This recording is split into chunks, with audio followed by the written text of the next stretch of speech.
మీ పిల్లలు ఫారెన్లో చదవాలనేది మీ కల? మీ కలను నిజం చేసే ఏకైక సంస్థ విదేశ్ కన్సల్ట్స్.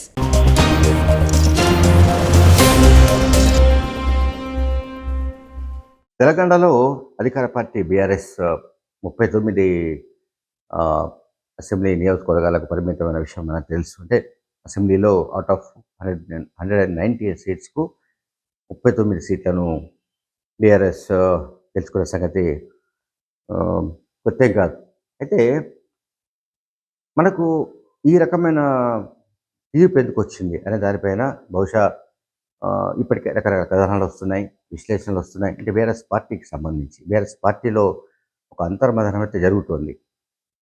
ఈ బీఆర్ఎస్ పార్టీ ఏ రకంగా ముందుకు తీసుకువెళ్ళాలి, ఏ రకంగా ఈ పార్టీని మళ్ళీ అధికారంలో తీసుకురావాలి అనే దానికి సంబంధించి బీఆర్ఎస్ అధ్యక్షుడు కేసీఆర్, అట్లాగే కేటీఆర్, హరీష్ రావు వీళ్ళంతా ఇప్పటికే కొంత ఎక్సర్సైజ్ చేస్తూ ఉండొచ్చు. చాలా ప్రిలిమినరీ, చాలా అంటే ప్రిమిటివ్ స్టేజ్ అనుకుందాం. ఇప్పుడు వెరీ వెరీ ఇప్పటికిప్పుడు మనం బీఆర్ఎస్ పార్టీ కార్యకలాపాల గురించి ప్రతిపక్ష పార్టీగా అవతరించిన తర్వాత నిర్వహించే కార్యకలాపాల గురించి ఎట్లా ఉన్నప్పటికీ కూడా ఒకటైతే మనం చెప్పుకోవాల్సిన వాస్తవం ఏంటంటే, తెలంగాణ ఎన్నికల ప్రచార సభల్లో చివరి వరకు కూడా కేసీఆర్ కానీ, కేటీఆర్ కానీ, హరీష్ కానీ, మరి కొంతమంది మంత్రులు, నాయకులు చేసిన ప్రచారం బూమ్రాంగ్ అయింది. ఇది స్పష్టంగా వాడు అర్థం చేసుకోవాల్సిన అవసరం అయితే కనిపిస్తుంది. కరెంటు కావాలా, కాంగ్రెస్ కావాలా?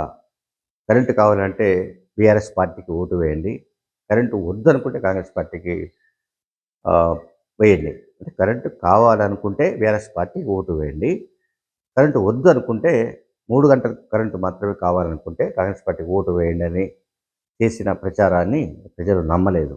ఇది మనం అర్థం చేసుకోవాలి. బీఆర్ఎస్ పార్టీ నాయకత్వం కూడా అర్థం చేసుకోవాలి. ఇంకోటి,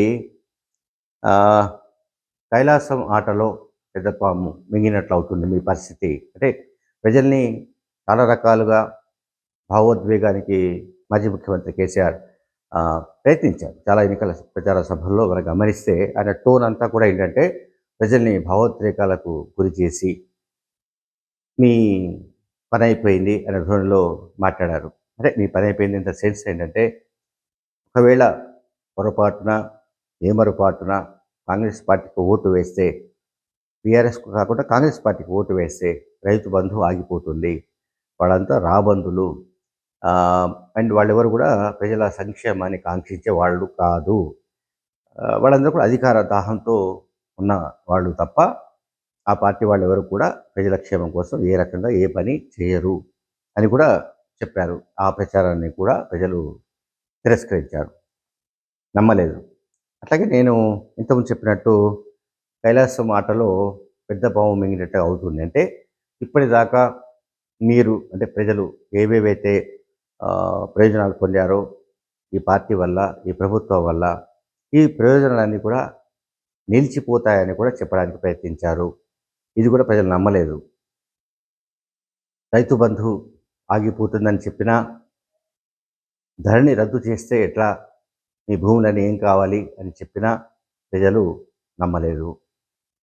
సో ఏ గవర్నమెంట్ మారినా కూడా అంటే ప్రభుత్వం అంటే ఒక పార్టీ ప్రజల తిరస్కారానికి గురై మరొక పార్టీ అధికారానికి వస్తే ఎప్పుడైనా సరే, ఏ కార్యక్రమాలైనా సరే, మరీ ముఖ్యంగా రైతు బంధు లాంటివి కావచ్చు, ఆసరా పెన్షన్స్ లాంటివి కావచ్చు, లేదా మరే ఇతర సంక్షేమ కార్యక్రమాలైనా కూడా నిలిచిపోయిన దాఖలాలు లేవు. ఇవన్నీ కూడా అంటే ప్రభుత్వం మారడం అనే దానికి సంబంధించి ఇదంతా కూడా కంటిన్యూస్ ప్రాసెస్గా ఉంటుంది. అంటే మనమంటే క్యారీ ఫార్వర్డ్గా ఉంటుంది. ఒక ప్రభుత్వం మారినంత మాత్రాన, మరొక ప్రభుత్వం వచ్చినంత మాత్రాన, ఒక పార్టీ నుంచి ఇంకొక పార్టీకి అధికారం మార్పిడి జరిగినంత మాత్రాన ఇంతకు ముందు అమలు చేసిన కార్యక్రమాలు నిలిచిపోవడం కానీ, స్తంభించిపోవడం కానీ మనం ఇంతవరకు ఎక్కడ చూడలేదు, ఇంతవరకు ఎక్కడ జరగలేదు. ఇప్పుడు కూడా కాంగ్రెస్ హయాంలో కూడా బహుశా తెలంగాణలో ఏ కార్యక్రమాన్ని కూడా వాళ్ళు రద్దు చేసే అవకాశం లేదు. కానీ పేర్లు మార్చితే మార్చవచ్చు, నేనైతే చెప్పగలను. కొన్ని పథకాలకు కొన్ని పేర్లు మార్చొచ్చు. లైక్ కేసీఆర్ కిడ్స్ ఉంది ఫర్ ఎగ్జాంపుల్. కేసీఆర్ కిడ్స్ ఆహ్, అది అమలు అవుతుంది కావచ్చు. కానీ ఆ పేరు ఉండే అవకాశం లేదు.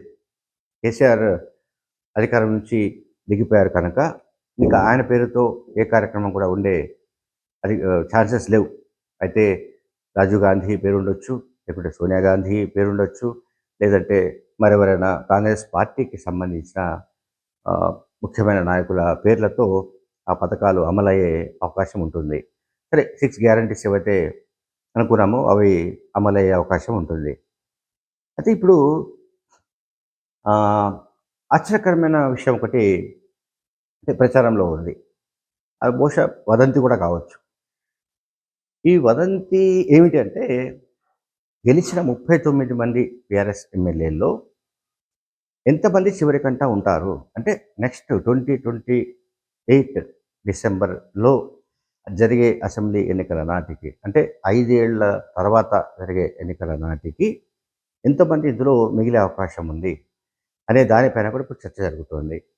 ఎందుకంటే భద్రాచలం ఎమ్మెల్యే డాక్టర్ తెల్లం బాబురావుకు సంబంధించిన ఫోటో ఒకటి వైరల్ అయింది. ఆయన ఇంతకుముందు గతంలో పొంగులేటి శ్రీనివాస్ రెడ్డి, అట్లాగే రేవంత్ రెడ్డి వాళ్ళతో దిగిన ఫోటో ఒకటి వైరల్ అయ్యి, అదేదో కొత్త ఫోటోలాగా ఆయన ఎమ్మెల్యే కాగానే బీఆర్ఎస్ తరఫున ఆయన భద్రాచలం నుంచి ఆహ్, ఆహ్, గెలిచారు. సో, ఆయన ఆహ్, మళ్ళీ కాంగ్రెస్ పార్టీలోకి రావడానికి ప్రయత్నాలు చేసినట్టుగా ఒక ప్రచారం జరిగింది. కొత్తగా ఆ ఫోటో కొత్తదనే ఒక అభిప్రాయం కలిగే విధంగా కూడా ప్రచారం చేశారు ఎవరో తెలియదు. ఆ తర్వాత ఆయన ఖండించాడు. పార్టీ మార్పు ప్రసక్తి లేదని చెప్పారు. నిజానికి గతంలో పొంగులేటి శ్రీనివాసరెడ్డి ఆహ్, బృందంలో ఒక సభ్యుడిగా ఉండేవాడు. ఆయన ద్వారానే ఆయన బీఆర్ఎస్ నుంచి కాంగ్రెస్‌లోకి చేరారు. అయితే కాంగ్రెస్ పార్టీ తరపున టికెట్ ఆశించినా కూడా భద్రాచలం కాన్స్టిట్యున్సీలో సీనియర్ నాయకుడైన పోడెం వీరయ్య అక్కడ ఎమ్మెల్యేగా ఉన్న నేపథ్యంలో అక్కడ ఆయనకు ఛాన్స్ దొరకలేదు. ఆయన అందువల్ల పార్టీ మారారు. బీఆర్ఎస్‌కి వెళ్ళి బీఆర్ఎస్ టికెట్ సాధించుకున్నాడు. సరే గెలిచాడు.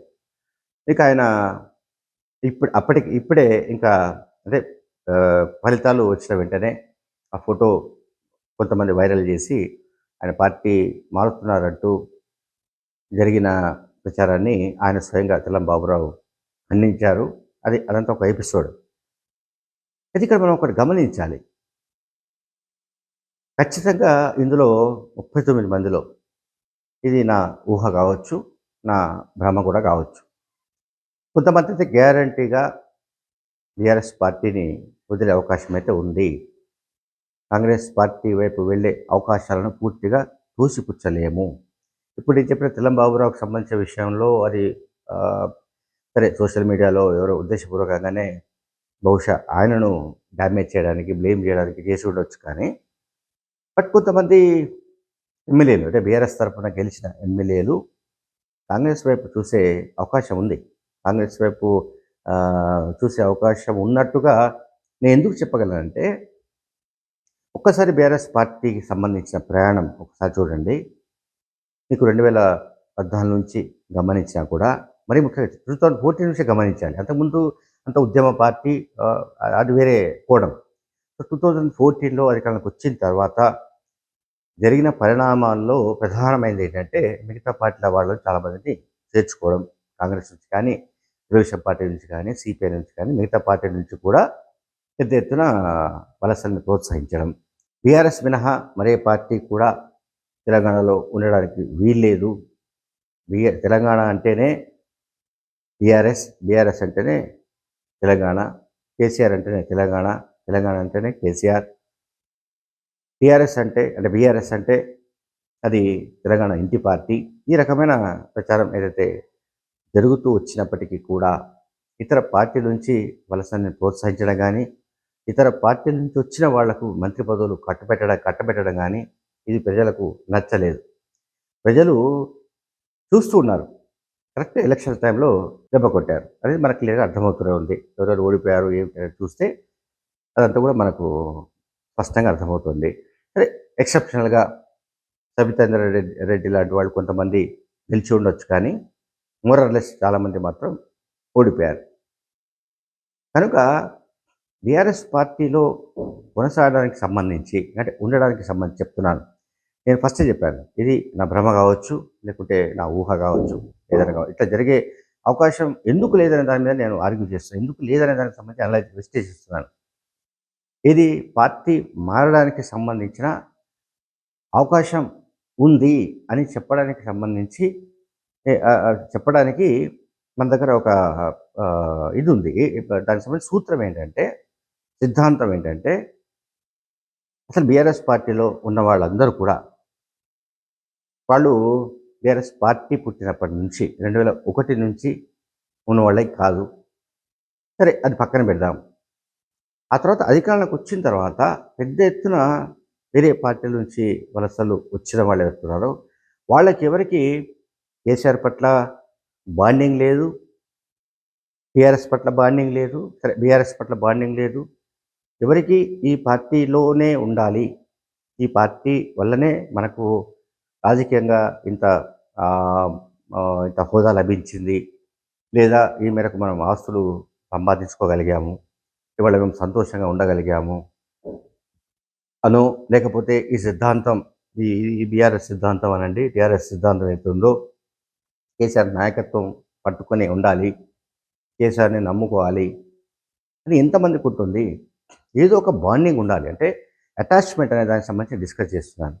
ఇక్కడ కేసీఆర్కు ఆ పార్టీలోని మిగతా నాయకులకు, ఎమ్మెల్యేలకు, మంత్రులకు, మాజీ మంత్రులకు పోనివ్వండి, ఇప్పుడు ఎలక్షన్స్ అయిపోయాక చెప్తున్నారు, మొత్తం మాజీ మంత్రులకు వీళ్ళందరికీ కూడా టీఆర్ఎస్ పట్ల ఉన్న బాండింగ్ ఏమిటి?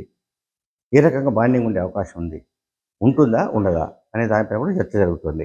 సో ఈ కాంటెస్ట్లో చూస్తే ఖచ్చితంగా కొంతమంది బీఆర్ఎస్ నుంచి చేజారిపోయే అవకాశాలు అయితే తప్పకుండా ఉంటాయి. ఎందుకంటే ఫక్త్ రాజకీయ పార్టీగా మారిపోయిన తర్వాత బీఆర్ఎస్ పార్టీకి మిగతా పార్టీలకు ఉండే అవలక్షణాలన్నీ కూడా వచ్చాయి. పార్టీ ఫిరాయింపులను ఎప్పుడైతే కేసీఆర్ ప్రోత్సహిస్తూ వచ్చారో అక్కడి నుంచి అన్ని అవలక్షణాలు ఆ పార్టీకి కాంగ్రెస్ లాగానో ఇంకొక పార్టీ లాగానో వచ్చేసాయి. కనుక ఈ అనుబంధం అనేది కేసీఆర్తోనూ మరొక నాయకుడితోనూ ఉండే అవకాశం లేదు. తమకెక్కడ ప్రయోజనం కలుగుతుంది అనుకుంటే అక్కడికి చేరే అవకాశం ఉంది. తమకెక్కడ లాభం జరుగుతుందేమో అని అనుకున్న చోట గ్యారంటీగా వాళ్ళు పార్టీలు మారే అవకాశాలు తప్పకుండా ఉంటాయి. Thank you very much.